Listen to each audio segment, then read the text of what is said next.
রাজ্যের জাতীয় কংগ্রেস কর্মীদের জন্য খুবই খারাপ খবর।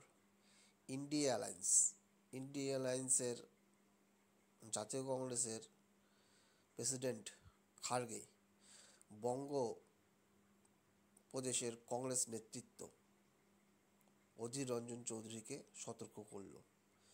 এমন হুঁশিয়ারি কোশ্মিনকালে দিয়েছে অধীরবাবুকে, বঙ্গ কংগ্রেসের কর্মকর্তারা হয়তোবা ওয়াকিবহাল না। ইন্ডিয়া অ্যালায়েন্স অধীর সিদ্ধান্ত নেওয়ার কেউ নন, না পোষালে বেরিয়ে যেতে পারেন। মমতার সঙ্গে বিরোধ নিয়ে কড়া বার্তা খার্গের।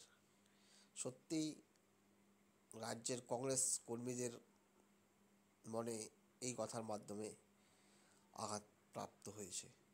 কারণ রাজ্যে কংগ্রেসের হাল একমাত্র যদি ধরে থাকেন তা বহরমপুরের অধীর চৌধুরী, কিন্তু তাকে এইরকম কড়া বার্তা জাতীয় কংগ্রেস থেকে সত্যিই কংগ্রেস কর্মীদের মনে দোলাচল সৃষ্টি হয়েছে।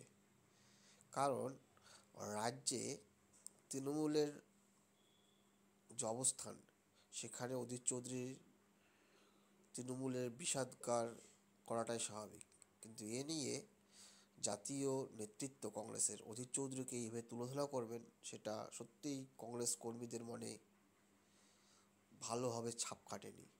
এখন দেখা যাক অধীর চৌধুরী এর প্রেক্ষাপটে অনুগত দলসেবক না খার্গের বিরোধিতা করেন, এখন সেটাই বড় বিষয়। ধন্যবাদ।